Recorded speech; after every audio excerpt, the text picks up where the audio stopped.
वहीं संभल में बावड़ी की खुदाई पिछले कुछ दिनों से लगातार जारी थी, लेकिन आसपास कई ऐसे घर हैं जिन लोगों ने अवैध कब्जा किया था। प्रशासन ने बकायदा उस पर नोटिस भी चिपकाया था, लेकिन अब अवैध कब्जे पर बुलडोजर अब चलना शुरू हो गया है। संभल में बावड़ी से सटे अतिक्रमण पर इस समय प्रशासन का हथौड़ा चला। जो अवैध कब्जे थे वहां पर इसी तरह से अतिक्रमण की कार्रवाई की जाएगी। बावड़ी से देखिए सटे जो ये घर हैं, किस तरह से वहां पर अतिक्रमण पर ये बड़ा एक्शन ये लिया जा रहा है, क्योंकि आसपास कई ऐसे घर हैं जिनको बेचा गया ये कहकर कि यहां पर आने वाले दिनों में मस्जिद बनाया जाएगा या फिर यहां पर पार्क का निर्माण किया जाएगा। बावड़ी के आसपास जो घर है उन पर लगातार नोटिस चिपकाया जा रहा है, उनको वार्निंग दी जा रही है कि आप खुद ही अतिक्रमण हटाइए, नहीं तो प्रशासन इस पर बड़ा एक्शन लेगा भी और आने वाले दिनों में। ये तस्वीरें संभल की। ग्राउंड जीरो पर साहिल हमारे सहयोगी हमारे साथ जुड़े हुए हैं। ग्राउंड जीरो पे सीधे रुक करेंगे। साहिल, तस्वीरें हम देख पा रहे हैं कि किस तरीके से जो अवैध अतिक्रमण है उस पर हथौड़ा चलता हुआ नजर आ रहा है, यानी कि सीएम योगी ने जो कहा वो यहाँ पर जमीन पर धरातल पर नजर आ रहा है। सर्जरी हो रही है संभल की, कैसी तस्वीरें? देखिए, इस वक्त हम रानी की बावड़ी के वहीं पर मौजूद हैं। तस्वीरों के माध्यम से पहले मैं दिखाना चाहूँगा इस पूरे हिस्से को। फिलहाल जो काम है वो रोका जा चुका है, क्योंकि गैस लीकेज की बात सामने आई थी। उसके बाद एएसआई की टीम ने दौरा किया, फिर इस काम को रोक दिया गया। लेकिन बावड़ी का जो दूसरा तल का जो हिस्सा वो एक घर की तरफ नीचे से गुजरा है, तो इसलिए प्रशासन की तरफ से ये आगाह किया गया था कि जिस जगह पर उनकी प्रॉपर्टी बनी हुई है वो एक तरह से बावड़ी की प्रॉपर्टी है, उसी जगह पर जो है मकान गैर तरीके से बनाया गया। जिसके बाद देर शाम जो था स्थानीय डीएम यहाँ पर पहुंचे थे। डीएम ने तमाम लोगों से बातचीत करी और कहा कि इस अतिक्रमण को आप खुद हटाएं या तो प्रशासन द्वारा हटाने का जो कार्य है वो यहाँ पे किया जाएगा। 24 घंटे का जो अल्टीमेशन था वो दिया गया था और नोटिस चस्पा किया गया था, जिसके बाद आज ये माना जा रहा है कि कुछ ही देर में जो है प्रशासन जो है वो यहाँ पर पहुँच सकता है, जो कि बावड़ी के हिस्से में जो अतिक्रमण बना हुआ उसको हटाने का जो काम है वो यहाँ पर जो है प्रशासन द्वारा किया जा सकता है। ये तस्वीर आप देख सकते हैं, जो मकान का दीवार का हिस्सा है उसी की तरफ जो है बावड़ी का दूसरा तल जो है नीचे मकान की तरफ जाता है, उसी मकान को जो है नोटिस चस्पा किया गया था। लेकिन अब कितनी देर में कार्रवाई जो है प्रशासन द्वारा शुरू होगी वो देखने वाली बात होगी। लेकिन अभी फिलहाल जो पुलिसकर्मी है उनको यहाँ पे डिप्लॉय किया गया है और माना जा रहा है कि कुछ ही देर में जो प्रशासन यहाँ पे पहुंचेगा, क्योंकि एएसआई की टीम ने यहाँ पे दौरा किया था और दौरा करने के बाद इस पूरी बावड़ी की खुदाई को रुकवा दिया था, क्योंकि जो दूसरा तल का जो हिस्सा था वो मकान की तरफ जा रहा है और माना जा रहा है कि पहले अतिक्रमण को हटाया जाएगा, उसके बाद जो आगे की जो खुदाई है वो यहाँ पर की जाएगी। क्योंकि जिस जगह पे मकान बना हुआ है उसका नीचे का जो हिस्सा वहाँ नीचे की तरफ पहुँच रहा है और माना जा रहा है कहीं ना कहीं नुकसान हो सकता है। इसलिए इनको कहा गया कि आप खुद अपना जो अतिक्रमण यहाँ पे बना हुआ है उसको हटा दें, वरना प्रशासन द्वारा जो कार्रवाई है वो यहाँ पर की जाएगी। फिलहाल 24 घंटे का समय बीत चुका है और ये माना जा रहा है कि कुछ ही देर में जो प्रशासन है वो यहाँ पर पहुँचेंगे और जो कार्रवाई है वो यहाँ पर लीगली तौर पर प्रशासन द्वारा की जाएगी। जी साहिल, आखिर कितने मकान हैं जिन्हें चिन्हित किया गया है अतिक्रमण के चलते, और कितने इन मकानों पर कार्रवाई यहां पर हो सकती है?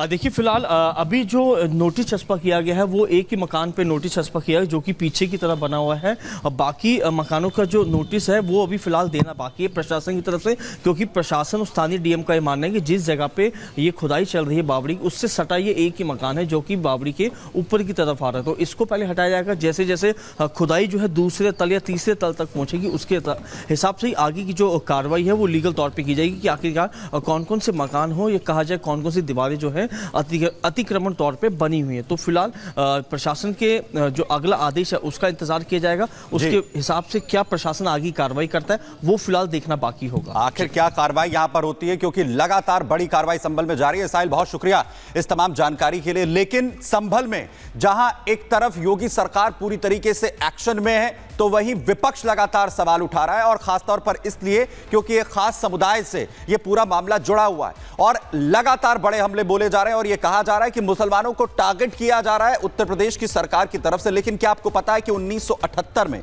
इसी संभल के अंदर सबसे बड़े दंगों में से एक दंगा हुआ, जिसमें कई लोगों की जान चली गई, कई लोगों ने अपने मां बाप को, अपने घर वालों को खो दिया। लेकिन उस वक्त किसी के मुंह से कुछ भी शब्द नहीं निकले, ना किसी ने न्याय की बात की। देखिए जरा।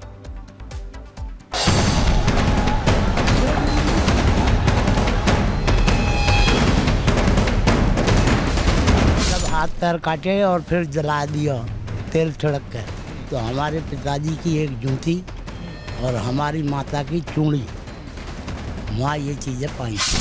संभल में 24 नवंबर को हिंसा हुई, पत्थरबाज और दंगा करने वाले 4 लोग मारे गए, तो अखिलेश यादव और राहुल गांधी ने कहा कि संभल में मुसलमानों पर जुल्म ढाया जा रहा है।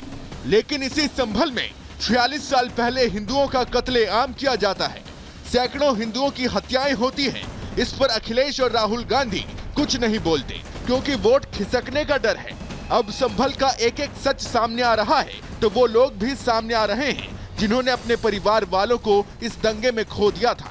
आप जिस शख्स को देख रहे हैं ये दंगा पीड़ित गुलाब सिंह हैं, जिन्होंने 46 साल पहले हुए दंगे में अपनी मां और अपने पिता दोनों को खो दिया। गुलाब सिंह बताते हैं कि उनके माँ बाप बाजार में खरीदी करने गए थे, लेकिन दंगाइयों ने बेरहमी से उनके माँ बाप के हाथ पांव काट दिए और मार दिया। गुलाब सिंह के माँ बाप का कत्ल करने वाले लोग समुदाय विशेष से ही थे। माता पिता बाजार गए सामान लेने, उनकी धरती की शादी ही उस दौर में, तो सामान खरीदने गए। जब बाजार में दंगा हुआ तो वो मुरारी डाल के कारखाने में आएगी, नकाशे में, वहाँ हिंदुओं की बस वही कारखाना, उसमें अंदर घुस गए और इन मोमडन लोगों ने 2 दरवाजे ट्रैक्टर से या ट्रक से तोड़ कर दरवाजे उसमें धस गए। उसमें कई आदमियों की मौत हुई और फिर उस झगड़े के बाद 72 घंटे कर्फ्यू लग गया, कोई मतलब जो है कि बॉडी ना पाई। गुलाब सिंह कहते हैं कि उनके माँ बाप का इतनी बेरहमी से कत्ल किया गया था कि जब वो अपने माता पिता का शव ढूंढने गए तो उन्हें अंतिम संस्कार के लिए माता पिता की डेड बॉडी तक नहीं मिली। पिता का जूता और माँ की चूड़ी मिली थी जिसे वो अपने साथ घर ले आए। और जब शाम तक ना आए तो हमने फिर खोज निकाली तो एक रिश्तेदार लुकंदी सराय के भज्जन सिंह रह रहे मुनीम उनके यहाँ चौकीदार, तो वो जब गए कर्फ्यू खुलने के बाद तो हमारे पिताजी की एक जूती और हमारी माता की चूड़ी वहाँ ये चीज़ें पाई, तो उन्होंने कही कि वो ख़त्म हो गए, मार दिए गए। बॉडी भी हाथ में लगी।